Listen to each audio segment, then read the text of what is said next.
Hey there, welcome to episode 91 of the Quaggling Sand audio program. I'm your host, Dan Hugo. We're recording this at 6:05 p.m. on Wednesday, August 6, 2025. Yes, later than normal. I was hoping my sinuses would stop freaking out today. It's been going really well, but today the weather is crazy. I'm showing 107 degrees. I don't know if that's really true. It might be. I'm also seeing 104. Either way, it's a hot day. The weather's just been weird, and that does not do well for my sinuses, which means my voice is always fighting against me. So we'll see how today's episode goes. I should know all of this by now because, as the title and topic of today's episode suggests, 12 years of Vegas. Could have said 12 years in Vegas, but that would be too simple. 91 episodes. Yippee. If you're not familiar with the Quaggling Sand audio program, quaggling sand is a technical term and refers to the sensation you feel in a previously numb limb, like a hand or an arm or a leg or a foot or an ankle or sometimes a head. When you've been sitting or laying on it, circulation is blocked for a while. As the circulation returns, you sometimes maybe you call it pins and needles. But the technical term, quaggling sand, in this case, it's when those memories of stories and tales come rushing back. The quaggling sand. Typically a audio essay. I've yet to have any guests on this program. That's probably appropriate. Quaggling Sand audio program is now available on Apple Podcasts. I don't know if they still call that iTunes. Apple Podcasts, I think it's always been available, or for some time, maybe it's new, on Amazon Music and in the podcast section. And just this week, just yesterday, I think, I think yesterday I completed uploading all the episodes to YouTube. So now we have a YouTube channel. You can listen to the podcast, or you can, I guess, watch. There's just a cover image video that is created automatically. So, trying to increase that outreach. So check it out. The links to the YouTube the links to YouTube will be in the buymeacoffee.com/DanHugo profile page to get started. The other links to Apple and Amazon and whatnot are part of the Spotify for Creators profile page, which has already been linked for the whole time on the buymeacoffee.com/DanHugo profile page. That's why I have it. Even though I've been saying it and you've been annoyed at it. That's what it's there for, so you can find these episodes. I'll try to get it out to more and more places as time permits. I do produce, five audio programs per week, plus one that floats around. So it could be as many as 6, or even there are 6 separate programs. It could be more than 6 episodes per week. So there you go. On that note, hopefully wherever you found this audio program, you're able to locate the episode description. Within, you will find the show notes, including a summary, which I will read. It's brief. I think it's 1 sentence, yeah. And then the links for today's episode, which I will, they're the same 3, but just remember that all the other links are still on my profile page. We'll get to that in a second. The summary of today's episode. I moved from Silicon Valley to Las Vegas 12 years ago, August 1st. So 5.5 days ago. Why not reflect on those early days, which have led me inexorably here? The links for today's episode, as usual, nothing special. By the way, I was going to do this episode today on malls, and I was going to try to find a link to the Horton Plaza in San Diego. Who doesn't like wandering around a mall? The Horton Plaza was very cool, but that'll be for another time. In this case, there are no special links for today's episode. Buy me a coffee. Buy Dan a coffee if you like. Buymeacoffee.com/DanHugo. That profile page has links to everything. That's one of the main reasons I still have it around. It enables me to have those links regardless of whether I have my own website or specific websites or whatever. It's just there. It has a profile page, free form. I can put everything on there. Unlike a link tree, which you're basically filling in form fields. This is just a big text window that you type all day. So you will find links to the Spotify for Creators profile pages for all of my productions. And then you will soon, I have not like I said, they just finished uploading. YouTube finished uploading or capturing. They capture a local copy and create a video and all this silliness for every episode of all of my productions. So I think it did like 80 episodes each day. So it took 2 days for Quaggling Sand. It took, I think it took almost 2.5 days actually for Let's Innovate for Vegas, because it has 129 episodes. So maybe it wasn't 80, maybe it was more like 75, something like that. I think, actually, when we think about it, it was 129, 25. I think they did 104 episodes of Let's Innovate for Vegas on the first day, and then 25 more. Anyway, whatever it was, it took 2 days for each of the programs, all operating in parallel. So now that I know I had to mark everything as published, make sure they're not published for kids, et cetera, et cetera. So, so much work to spread so much free stuff. So the YouTube links will be put on there. I'll do that today. So you'll find those on the buymeacoffee.com/DanHugo profile page for the various audio programs. You'll also find various projects, links to various things like that, affiliate links for my favorite coffees on Amazon, a few other affiliate links to other things I use and value. There's some biographical information at the top, and the Buy Me an Update audio program, no longer published exclusively on Buy Me a Coffee. I usually, at this point now, I publish it there first, and then I delay I publish it also on Spotify, and I have it scheduled for a couple of hours later. So I'm not gonna delay it by days. So I essentially publish. I think I schedule the Buy Me an Update on buymeacoffee.com for like 9 in the morning, 8:30 maybe, and then I publish the Spotify version at like 10 or 11 a.m. And then it will trickle around Apple and YouTube and Amazon and other places, very much like magic. So Buy Me an Update, it's a 5-minute rundown on the week's previous audio program topics and news and announcements upcoming, like YouTube channel presence. But I already did that here. Finally, you have the links. Coffee Solo, Ko-fi, ko-fi.com/DanHugo/posts. I don't really use the Ko-fi main page so much, so might as well just link to the solo program. Coffee Solo, like a solo espresso. This is a program that has no schedule, no topic, sort of vertical. Could be anything, could be anytime. Guess what? It's also available with its own Spotify for creators profile page, also linked on buymeacoffee.com/DanHugo.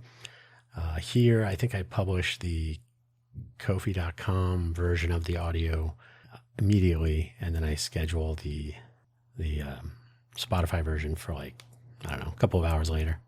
That's the only advantage. If you want to listen to them directly on either buymeacoffee.com or Ko-fi.com, you can do so. Let me get some water here. On that note, let's begin the show. Let's get started so we can get finished. Here's the setup for this tale. I've told this part of the story previously. The house fire in April of 2013. I think it was April 8th. That rings a bell. I don't really think about this too much, the details. The house fire of April 2013 that unraveled my presence in Silicon Valley, bringing that to an end for the second and last time. That was my second tour in Silicon Valley. I have done a complete episode on that previously, and eventually leading to my taking a chance in the oasis in the desert here in Vegas. I had told several people about this move prior to actually hitting the road. The most common response was that it was too hot. It's so hot in Vegas. Presumably they meant in the summer. And even then, it's not that hot. I would inform those naysayers that I had grown up in Phoenix, and they were either relieved or impressed. I think the typical response was, "Oh, it's so hot there. I grew up in Phoenix." "Oh, okay, that's no biggie." "Oh, okay, then you know." Yes, I do. And I will say, by the way, to this day, it has never been as hot here as it has been in Phoenix for as long, for as many days. The weather in Vegas peaks in the middle of July. In the last 2 years or 3 years, maybe, it's been extending that peak. So it's 107-ish, 104, 102 that I'm seeing, whatever. So it's under 110 for a longer period of time. The monsoon should be here already. If it isn't, it will be. So we'll be humid. We'll be getting some lightning, some wind, which means some dust and all that. But the highest temperature had always been right around the middle of July. In Phoenix, it's just hot. It's just hot, hot, hot. It's 110, it's 115, it's 118. I think yesterday it was allegedly to be about 120 in Phoenix. I lived in Phoenix when it hit 122 at the airport. I've told that story specifically. So, yeah, Phoenix is just hot. I think Bullhead City, Arizona, and Laughlin, Nevada, I think those are also hot. I think Bullhead City is often hotter than Phoenix. So if I said I was moving to Bullhead, they would have been like, oh, what are you thinking? But yeah, Vegas is fine. And certainly Vegas and Phoenix have plenty of air conditioning. I digress. I drove out to Vegas in mid-July 2013 to make sure I caught the hottest temperature, to scout around a bit. And by August 1st of 2013, so that would have been 12 years and 5 days ago, I moved into a new place, calling the city of Las Vegas home. Not entirely sure what would come next. Let me fix one thing here. What would come next? I had much less stuff to move from Sunnyvale to Las Vegas. Thank you for the fire. So that came in between there. I had to go grab my stuff. Once I was sure that I would indeed be placing this wager, so to speak. So, okay, we're going to do this Vegas thing, see what happens. This was the unknown. When I first moved to Silicon Valley, and then I moved back the second time, I moved there with a job. So moving to Vegas, of course, I was homeless thanks to the fire, so I was hotel surfing, and I was really hating Silicon Valley. So this was a different type of move, to be sure. When I moved here, I was not really entirely sure what I was going to be doing when I got here. I actually had no actual sense of what the downtown project was, for example, who Tony Hsieh was, what sorts of industries were around here in which to seek employment. And I had more questions. All I knew with certainty was that the weather did not concern me in the slightest. I had certainly been there and done that, having grown up in Phoenix. And, people that were telling me this were in Sunnyvale. Sunnyvale would get hot and humid, and there was far less in the way of air conditioning, just the way of the place. So I think they figured, it's only hot 2 weeks a year, so we don't have to worry about it. So it would be miserably hot and humid in Sunnyvale. So they should go jumping out in a cool body of water. Once I had an internet connection and some idea where things were, I have to say I relied super heavily on Google Maps for months. And to be honest, I still have no real sense of where things are here. I don't drive around since I got rid of my car, 7 years ago. So I really just go point to point, figure out how to get there by a bus, or if I need to get a lift or whatever the case is. So, and I had absolutely no sense of where anything was at all back then. And so that hasn't really changed so much. I have some idea, but I have no historical knowledge, historical references that having, I didn't grow up here. I didn't learn how to drive around here. I never really did drive around here, even when I had my car, except for getting to the airport. So I started looking around at what was where, definitely discovered the downtown project eventually, and started poking around there, downtown, to see what this entrepreneurial wonderland was all about. I would have to say the first actual anchor was dropped at the Downtown Podcast, which I would begin attending weekly. Now, let me interrupt myself. I had done Radio Sunnyvale in Silicon Valley, so I had done several different shows. Does this sound familiar? Doing business in Sunnyvale, meeting with city officials. My co-founder of the thing, Kevin. We had the Dan and Kevin show. We would do that on the weekends and just talk about stuff from during the week when we had our different interactions with different people and so on. So, and I think there were other shows. So we did a lot of stuff. I did a show where I would just go down to the cold weather shelter and interview people about how they found themselves here and how was life unfolding for them and all this. So when I, Downtown Project, they do a video Downtown Podcast, a podcast that's on video. Of course, now that's how everybody does it. Audio programming is still I think a lot easier, and it's a lot easier to consume. You might be on a treadmill right now or driving your car or something. You don't need to watch a video. So I dropped my anchor at the Downtown Podcast. I said, "Oh, podcasting. Oh, interesting. Okay, I've been here. I've done that. So let's see what's up." I would begin attending weekly once I went down there. Saw it for the first time. Oh, okay, this is cool. They have an audience. They record it with a live audience, and then they publish it. People would tend to gather to see what was going on. So a lot of the same people would be there every week, and then see who else was in the audience. So there would be all manner of conversations before the production began, and then after there would be a much longer period of networking and conversation over at the Gold Spike across the street. Now, when I first started hanging out at the podcast, they were wandering over to a Mexican cantina, which was it on the same, where was it? No, I think it was in the other direction. Anyway, it was next to where the laundry room is, and I don't know if there's anything there anymore, but I had only went there once or twice. Ironically, it is where I first met Maggie Hsu, who would end up being an instrumental part of the Downtown Project. It was after the Downtown Podcast. There was only a few people. We went over to this place. That may have been like one of the last times, because it was just kind of not attracting an after show crowd, if you like. So Maggie walked in out of a taxi with her rolly bag, right? Like, "Hey, I'm looking for the Ogden." And that's where the Downtown Podcast was recorded, in one of the apartments there that the people that produced the show lived.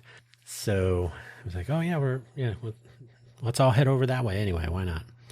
So that was my first meeting. Maggie was, I haven't talked to her in years, but she was an interesting character. So that was the nature of the Downtown Project, was you could run into people like that all the time. Tony Hsieh would call this serendipitous collisions, and it's not a business model, but it certainly works. That's how humans function, social interaction. I would have to say the first actual anchor being the Downtown Podcast, the value of any of the networking would come with the transition over to the Gold Spike. So I would have to say the Gold Spike was where the real sort of opportunistic networking would take place. There were people that would visit the Downtown Project to see what it was all about. What's going on here? Do I want to be involved with this? Do I want to move my startup to Vegas? That was the big draw, right? Move your startup to Vegas. They still say it today. And so they had a little circuit. They would do the Downtown Rangers, and there would be a tour of the Downtown Project, and here we're doing this, we're doing that, here's that startup, and here's this the container park. And so they would show off all the shiny pieces, parts and whatnot, and they would, "Oh, you got to attend the taping of the Downtown Podcast tonight." And then so you'd be running into people from all over the country. So there was a lot of business cards exchanging, and there was a lot of LinkedIn ads. And I will say right now, I'll throw out a 95% useless. So mostly a waste of time, mostly. A lot of tire kicking, nothing more than that. But I was getting to know a lot of people. What I was finding was this startup scene was made up of a lot of people who were new to the notion at all. And they drew a lot of visitors who seemed to be kicking the tires. Hey, I just said that.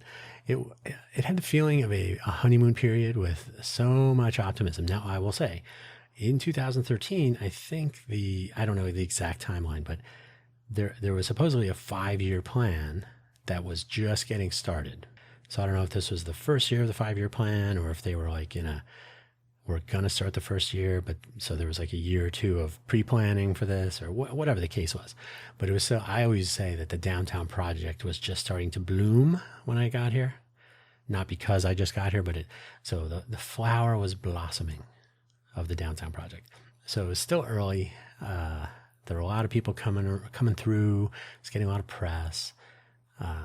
So the honeymoon period was real. Like, oh, what is this thing? What is this this new idea by the shoe guy, Tony Hsieh of Zappos, right? And so, fun fact, he sold Zappos to Amazon for, I believe it was $350 million. $200 million of that would go for real estate acquisitions. It's always about real estate. And then $50 million would go to the Vegas Tech Fund. $50 million would go to some hospitality fund, which I don't remember the name of. And I think it was another $50 million that went to Nimbus, which was a different kind of thing from the Vegas Tech Fund. I think it's something like that. So yeah, it was getting a lot of attention. Like, oh, what is this? Downtown Vegas is not just a crime-ridden, blighted area. Interesting. So I started hanging around at the, the honeymoon period. Okay, so I started hanging around at the various downtown project gatherings, like the weekend dinner at Work in Progress. I'm sorry, the Wednesday dinner, not the weekend dinner. The Wednesday dinner at the Work in Progress. Work in Progress was a co-work space. So every Wednesday they would have a little networking dinner gathering, very casual, mostly like hors d'oeuvres or finger foods, right? And so the Wednesday dinner was a precursor because it was right before the downtown podcast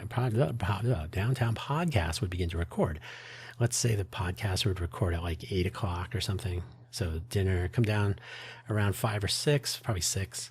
And then you could walk over to the Ogden, attend a recording of the podcast, and then wander over to the Goldsmike. So it was a full evening of networking. The downtown podcast was interesting because where our local media here today does not cover any of this, they don't really talk about the so-called startup scene. They don't talk about entrepreneurialism. They don't talk about the entrepreneurial innovation ecosystem, et cetera. So Downtown Podcast was focused specifically on those things in the downtown project context. So they were basically creating their own news show, and they would have people on to talk about their startups or different aspects of the downtown project or whatever. So it was high utility programming, and it was well produced. It was a good time. So they really should bring that back, to be honest. And from what I'm seeing thus far, they haven't figured that out in the modern era, what to do and how to do it. So the Downtown Lowdown also was another thing I would visit. I think it was once a month. They would give everybody updates on various parts of the downtown project as they were progressing, and some success stories. So there would be a random, like, hey, we just closed the deal, or hey, we just moved into the space, whatever it was. So it kind of connected everybody. On top of the Downtown Podcast, it connected everybody in person. You could come to this event. There would be food. There'd be some, I think there was some alcohol. I think there was some beer and wine. So catered, essentially, the catering was done by a downtown business. So Ern's Barbecue was often featured as a provider of food.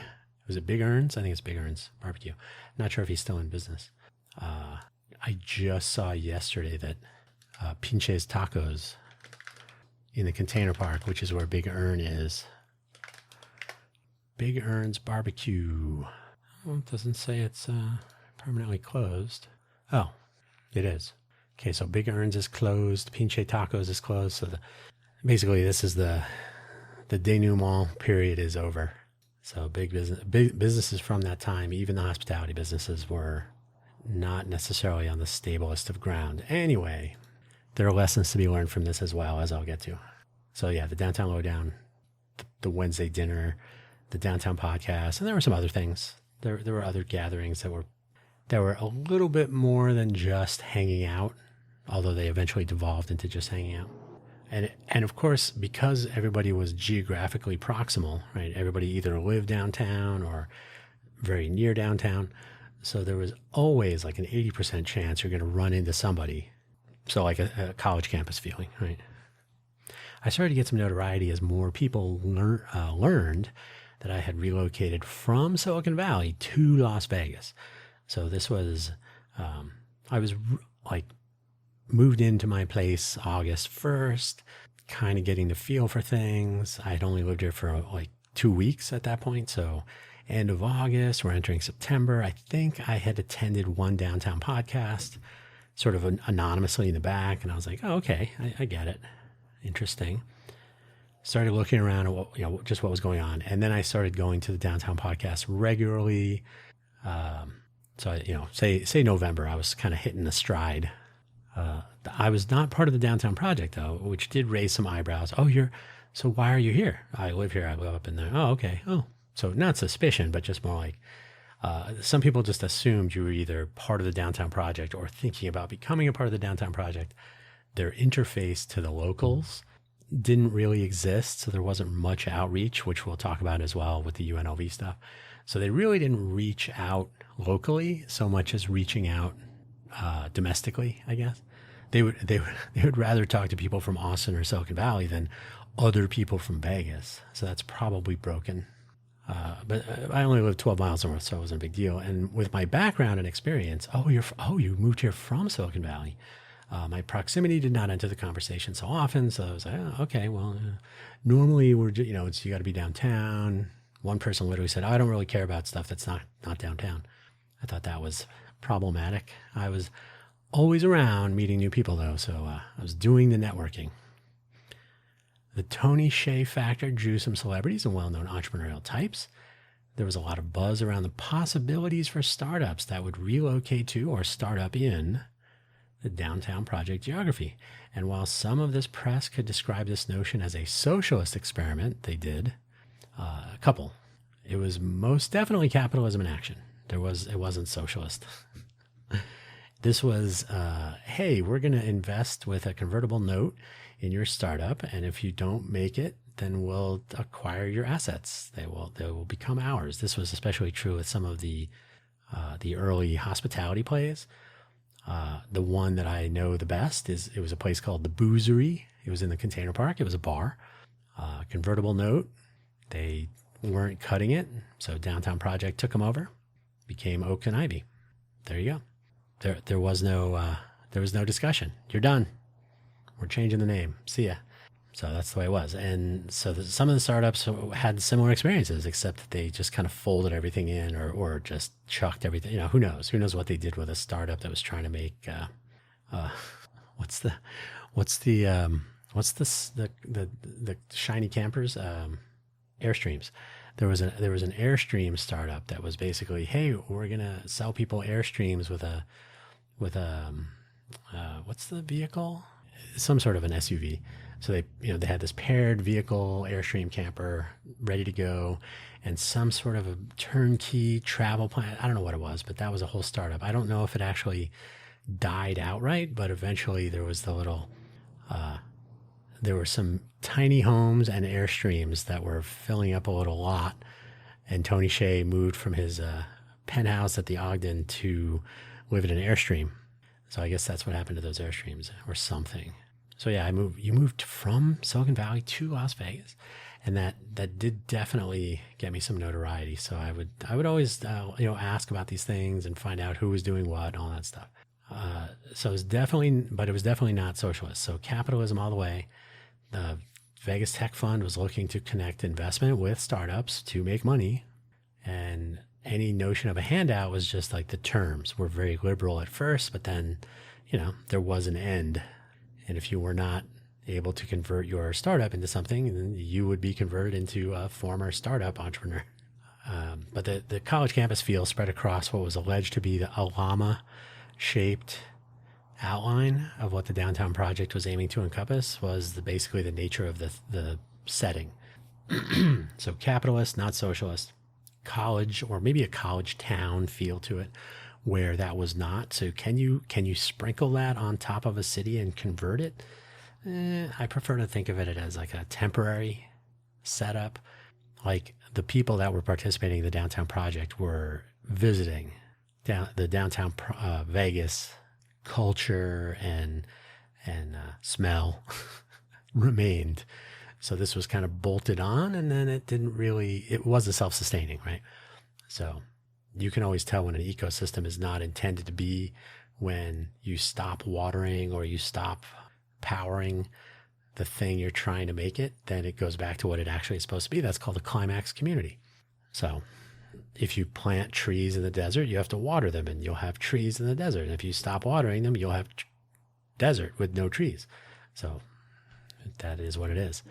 So I think downtown has kind of returned to downtown, which is more the bar scene. There are some restaurants and whatnot, but it's no longer a startup haven, as far as I can tell. They would like it to be. That's where the innovation district is, or it includes that area, which I'll get to in a second. Hang on. So for myself, aside from getting some idea what was going on with this downtown project thing, I was out looking for what I was going to be doing with myself here in the Vegas area. that I just moved to the area from Silicon Valley with my lengthy and storied resume and tales to tell made it somewhat easy to meet with people at least. And at some point I was capturing a map of place marks, the little gray circles, where I had met with people or had visited events and so on. I cannot remember the name of the application, but it was basically this. It was this project to collect how people move around in cities, and it would actually show you the data it was collecting. And so it was where are you visiting, where are you spending time, and so on. So it was useful as a conversation piece. I eventually had you couldn't even see the map because I was meeting with so many people. You could zoom in and get around the gray dots, but it was visibly apparent that I was getting outside of the downtown area. I was not hanging around where I lived. I was seeing the entirety of the greater Vegas area in person. And that actually impressed people, which is odd, but that's just a nod to the culture. I found the downtown folks were really isolating themselves. I've referred to this a couple of times now, or I've alluded to it, which was a part of the return on community notion that would eventually fizzle out. Return on community is way too constraining. Oh, and in order to be a part of the downtown project, what you're working on has to benefit the downtown project. Now, it's not a bad aspiration. If what you're working on could benefit the downtown project or some of the other participants in it, I'll give you an example. Now, what I saw was that none of the startup people I talked to interacted with each other, which has me wondering what return on community really was in its implementation. But the idea was that whatever you're working on should be able to point back to the downtown project community and benefit it in some way. That's my understanding anyway. So somebody's working on moving. It was called MoveLine to help people move. Did they offer their services to anyone moving into or out of the downtown project or the Vegas area? Not directly if they happened to come across someone, but it wasn't marketed. Hey, we're building an application to do user authentication in a consistent way on a mobile device, whatever. That was called LaunchKey. Anyone else building anything that would have benefited from that was not connect. Like there was never a thing like, hey, what if all the companies that could share resources like this did so you're all kind of helping each other. You're all kind of helping the tide to rise. And so on. So I don't know if return on community was implemented well, but it didn't last for very long. So that was out.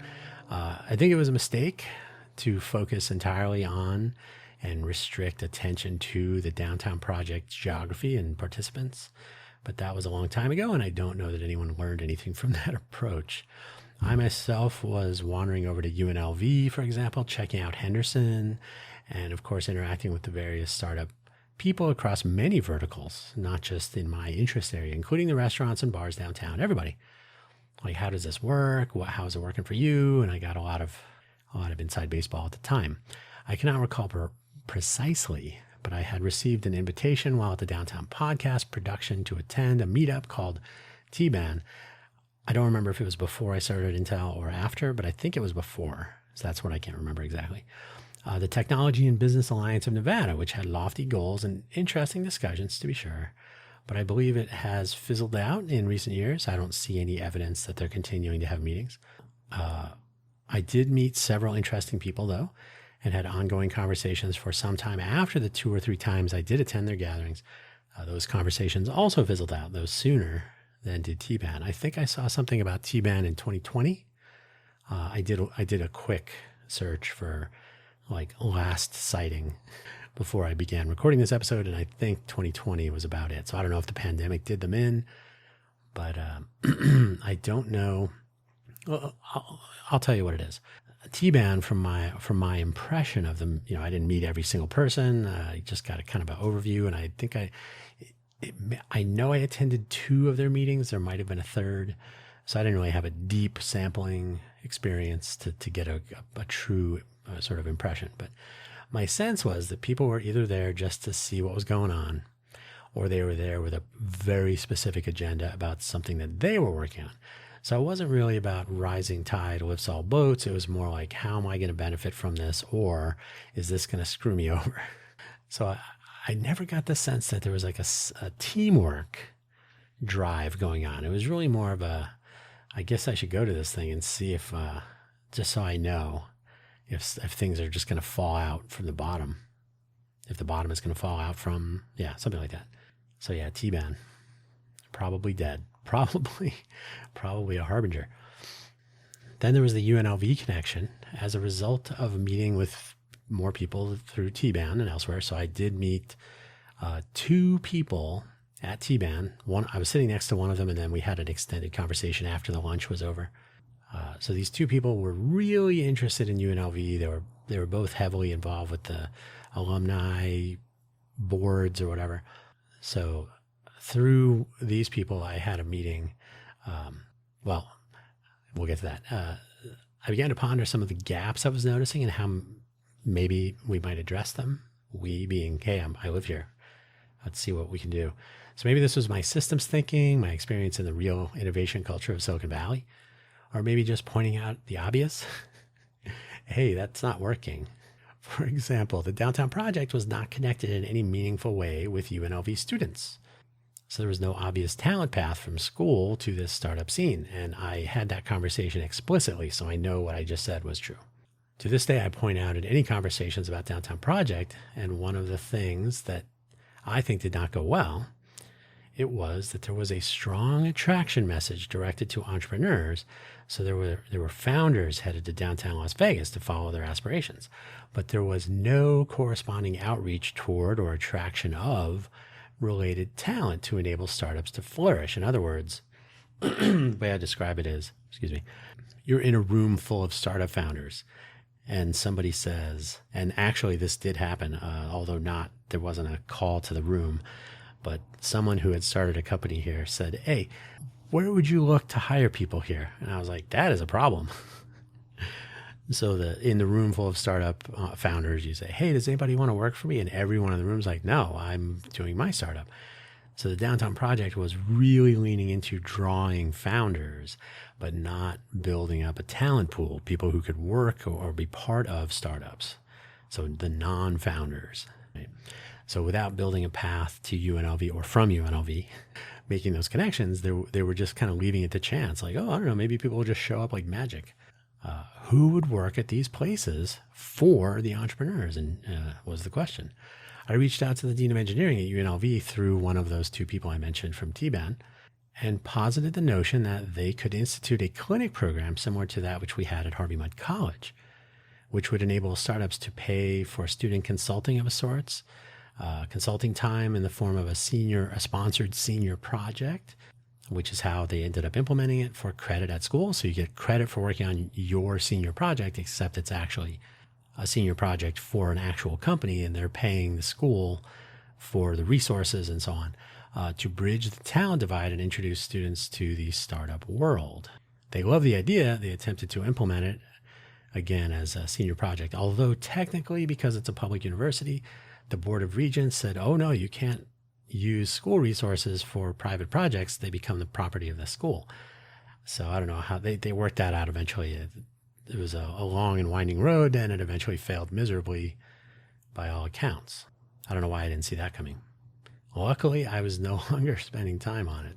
It was early January 2014. CES was in town again, and I got an email from a former Palm colleague, Larry, who would be in town for the show. The show is typically like second week, January. So he was wondering if we could meet up, which we did. We met for Thai food at Lotus of Siam, the original one. So, sorry, my UPS just tripped. Oh, it tripped again. That's weird. I guess we're having a power failure. Huh. So where were we? Okay, so travel around that. So long story short, he needed someone who would speak to people about technology, to travel around the hackathons, domestically and abroad, mostly domestically, but a couple outside the country, and development partners outside the country in the new Maker Innovator Group at Intel Corporation. At first, he suggested I move back to the Bay Area, but with the travel, it did not really matter where I was actually based. And I said, I don't want to move back. The Bay Area is like 3 times more expensive. And he said, okay. Probably doesn't matter since you'll be traveling so much. So we made that a part of my offer, was that I would be located remotely, and everything was fine. Sorry, just making sure things are still on. Okay. Yeah, it's weird. Power failure, not everywhere. Just anyway, must have been a power sag. So at first he suggested I move back, like I said, but I didn't. So it was all set. I started work at the Intel Corporation as an Intel employee. I was actually an employee of Intel Americas because I was I worked for their external, what do you call it? Like affiliated corporation. So Intel Corporation was in Oregon and California. I don't know. I think Oregon was like their statutory legal address. And then Intel Americas was if they had people outside of where their corporation headquarters were or other fabs. They had an actual Intel Corporation wherever they had a fab location. So I was Intel America's employee, but I was the only one in Nevada, which was an interesting side story. I think I've told that one before. And I began work in February of 2014. So I moved to Vegas in August of 2013, working for Intel, traveling the world, starting in February of 2014. Once I made this announcement locally, I was getting a lot of attention. Not only had I moved to Vegas from Silicon Valley, but I was now going to be working with Intel in a technical capacity, software architect and technical liaison in the Maker Innovator Group. And as it happens, there were a lot of people around the downtown crowd who were interested and proactively engaged with the maker notion, the maker scene. So they oh, wow, the Maker Innovator Group. Oh, yeah, you're going to go to maker fairs and stuff? Yeah. So they were very excited for that. Couple this with an article that had just come out around that time, contemporaneously, probably U.S. News and World Reports, though I have never been able to find this article again, but I did see it in person, in print, so I know it existed, stating that the main educational powerhouses that contributed to the success of Silicon Valley were Stanford, of course, Berkeley, of course, and Harvey Mudd College down in Claremont, California. That was difficult to believe for me, but there it is in writing. And a lot of people started putting together the Silicon Valley, Intel, and Harvey Mudd bullet items on my own bio, and suddenly there was no meeting to which I was not invited, nor refused admittance. Such a time. And boy, I'll tell you this, Vegas being Vegas, when I stopped working at Intel, nobody wanted to know me anymore. Like, what can you do for me? Very sad, very telling. Shiny objects. Since I was going to be traveling so much for Intel, and this was indeed the case, stories I have recounted previously, so there were probably more stories to tell, but I traveled a lot. There was no way I could properly steward the UNLV clinic program that I described earlier. I think they called it the Rebel Challenge or something. I don't know. And it became something of an embarrassment that, frankly, I would almost rather not be associated with, and luckily most people have forgotten it by now. Although the times that I have raised it with people, they kind of roll their eyes, oh, that. So it's a shame because the clinic program at Harvey Mudd has been ridiculously successful because they know how to do it. I did learn something important in those early days, which is still somewhat true as far as I can tell today, that people in the Greater Vegas entrepreneurial innovation ecosystem, that's the term I use to describe it today. If you ever listen to my Cafe Genius Impresarios audio program, you'll hear about the ecosystem quite a bit.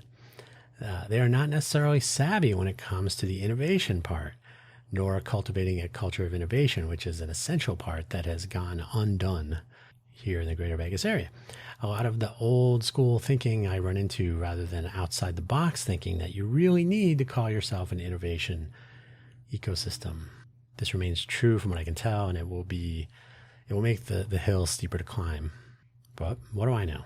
How about that last mile? I had already met a lot of people during the time between moving here and starting to work at Intel. So as I mentioned, I really started getting downtown and hanging around in November.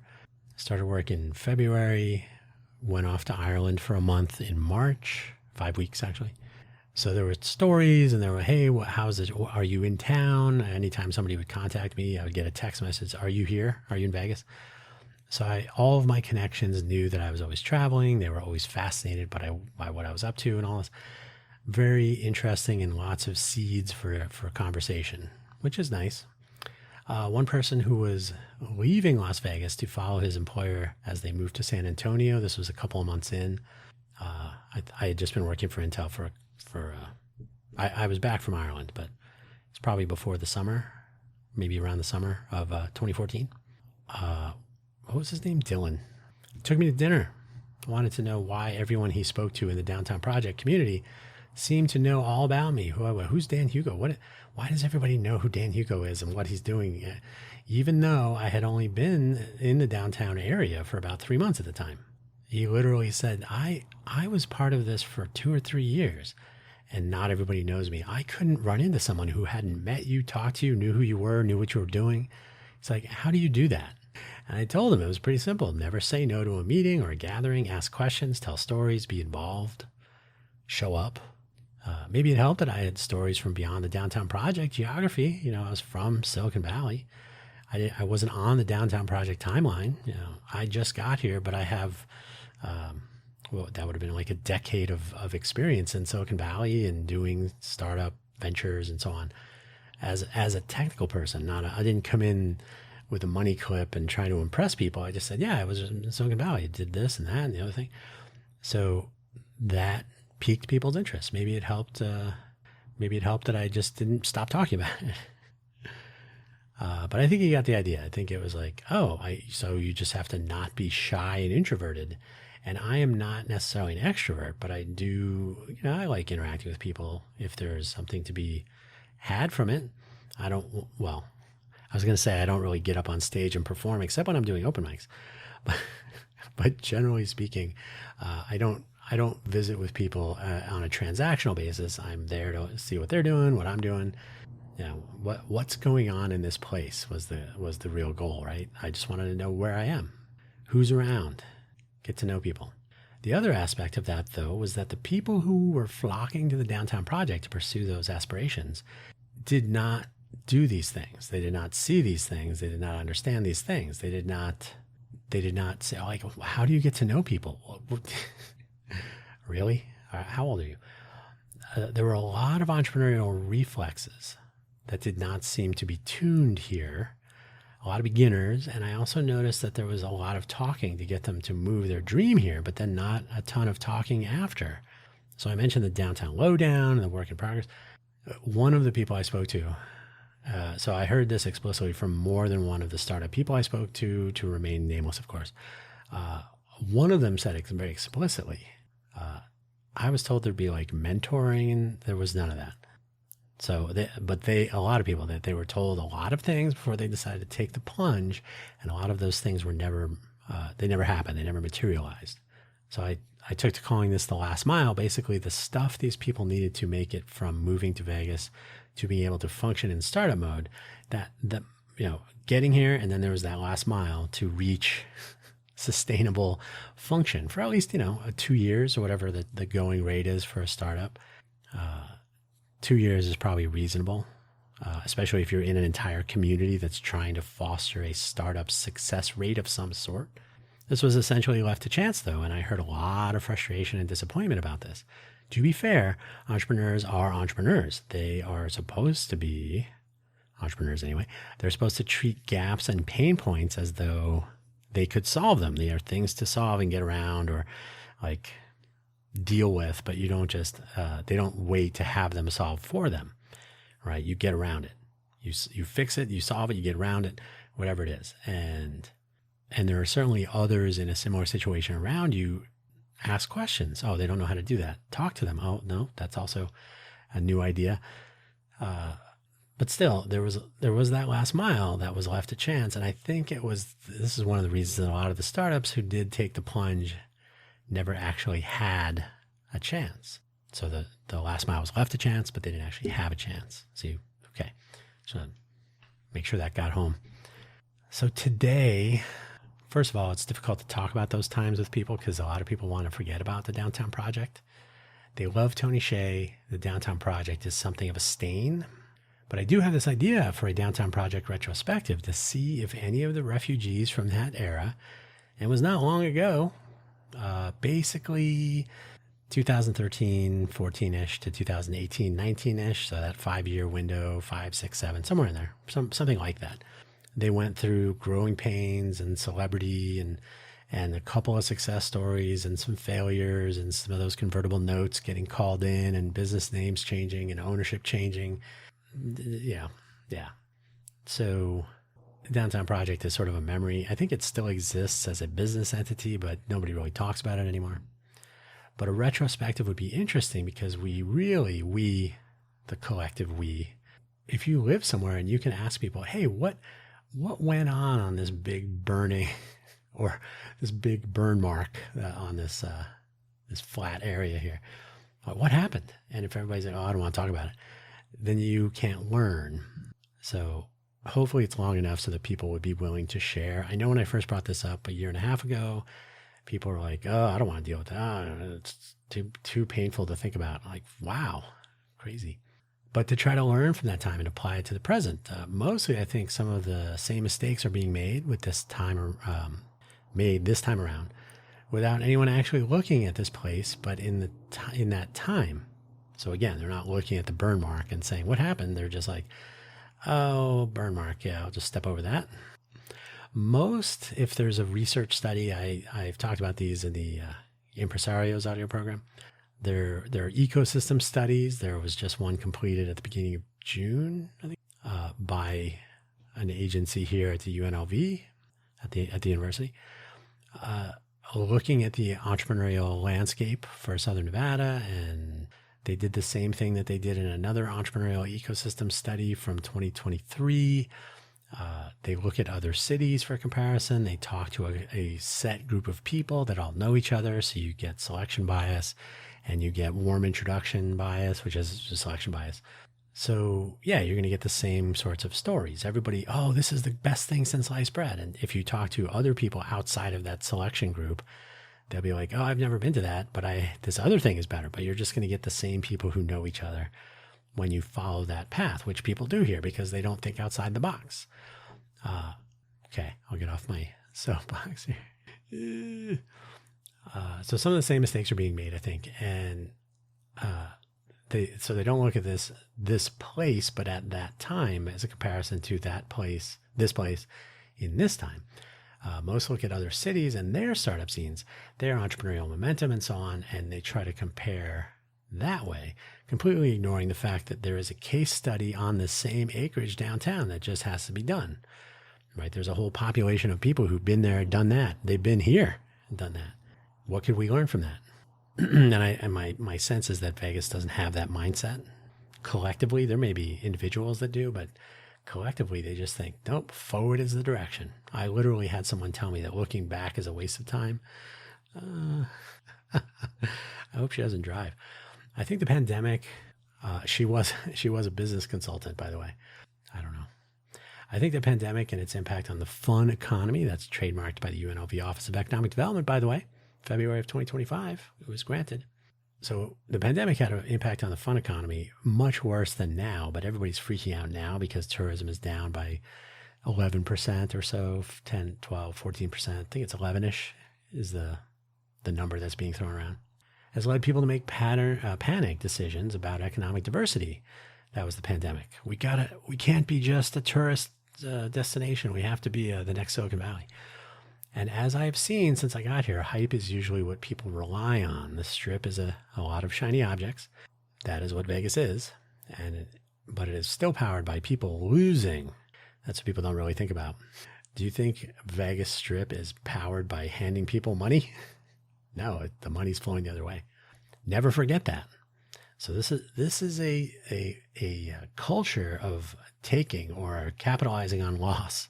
So I always wonder, like, do you know what it means to make everybody successful? They know what it means to make the people with the money successful. Witness the Formula One races. Both years weren't exactly fair to some of the smaller businesses. The Greater Vegas area, the powers that be anyway, lean into groupthink. They know better, and they really like those shiny objects. There is no connection between these decisions and actions and the impact that these have on small business and individuals, since the media here is focused on shiny objects, crime and politics. Crime and politics, almost the same thing, I think. And the rest of the people who remain optimistic buy the hype. It's an interesting place from a local perspective, as in someone who lives here. But then I remind myself that there are approximately 40 million people visiting here each year, except for this year, maybe 39 million. And that is a lot of chaos which is a lot of opportunity. And that's where the Sentiment Research Collaboratory comes in. So this many years later, after watching the Downtown Project and after watching what's happening now, I'm pretty convinced that we'll just leave it at they don't really know what they're doing. I think they want a hand in it. So they is like city economic development people, the Global Economic Alliance, the Convention of Visitors Authority. There's all these hands in the mix. Hands of the chefs in the kitchen. How about that?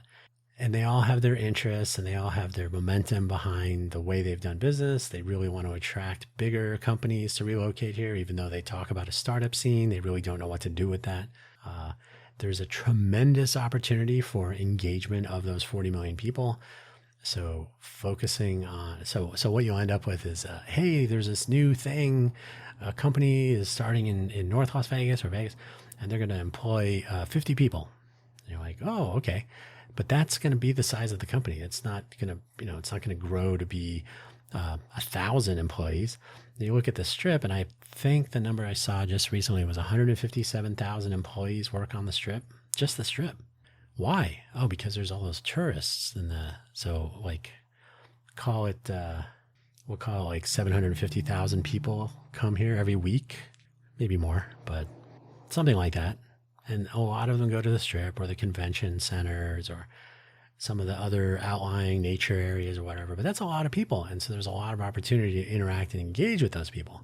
So to place those at risk is troubling to me. And that's something that I think they're aiming for by making a startup scene, and which would lead to gentrification. And LVGEA wants to move larger companies in here, but they're not really thinking what impact that would have on the fun economy. So I think people with competing interests and direction, they suffer from groupthink. So they're like, this is a great idea, isn't it? And everybody says, yeah. And they're like, should we ask anybody else? No. And at the same time, some other interest will be moving in the opposite direction. It would be fun to have people reflect on the Downtown Project implementing holacracy. I'm not even going to get into that. I think I may have talked about this previously, but I don't really know enough about it to pick it apart. But it's an awful, extremely complicated management, flat hierarchy, not a hierarchy. It's a flat management structure. Just so many problems. But so basically I said, in a holacracy, if two groups don't have any tension, production by street, if two circles, as they call them, don't have any tension that they know of between them, there's no need for them to talk. And if they're competing on resources, but they don't know it, then they will never communicate the competition if the impact is not known to be because of this competition. So in other words, I said, so if you have one circle that's responsible for building something and another is responsible for tearing it down, and they never have a problem with each other, they'll just never talk. So they'll both be working forever. And the person I was speaking to knew a lot more about holacracy than I did. And they kind of said, yeah, I guess that could be. So I don't understand that. But anyway, there's a lot of, like I said, groupthink. I think that's been going on the whole time. And there's just a lot of opportunity that could be left on the table because people talk about them, about things, about hype. They talk about opportunities as if they've already taken place. They've already happened. We're already the next Silicon Valley. Like, no, that's not how that works. We are a global hub of innovation that rivals the Bay Area. No, we're not. Nope. Yeah, there's a whole list of things. Or Hollywood 2.0. Nope, not that either. No tax incentives. That means nothing will really move forward the way they thought it would. So there's a lot of stuff about the Vegas area that I think is unchanged from when I got here 12 years ago. So the question is, can I convince people, not that I am correct, but that I have made these observations that are worth pondering? And that's what the Cafe Genius is about. That's what the Impresario's audio program delves into that a little bit. That is also going to be available on YouTube. It already uploaded all the episodes and all that. So I will leave it there. 12 years in, I feel like I know enough to really have interesting conversations about what's possible, but I am not invited to those meetings, and I'll tell you exactly why. Because nobody wants to hear reality. They want to hear agreement. And I'm sure you know what I'm talking about. Everybody who's listening to this, you know exactly what I'm talking about. So we'll see. We'll see what happens. Sentiment Research Collaboratory. That Should be interesting. That's where I'm going to leave it for today. Thank you so much for listening, as always. And buymeacoffee.com/Dan Hugo. You don't have to spend any money. I forgot to mention that. But that is where all the links live. The links will be elsewhere. You'll find them in the usual places and all that. But the buymeacoffee.com/Dan Hugo profile page is sort of the anchor for as long as it stays up. If it goes away tomorrow, that's unfortunate, but hopefully I will have other links by then. Okay, that's where I'm going to leave it. Thank you for listening. Take care. Bye-bye.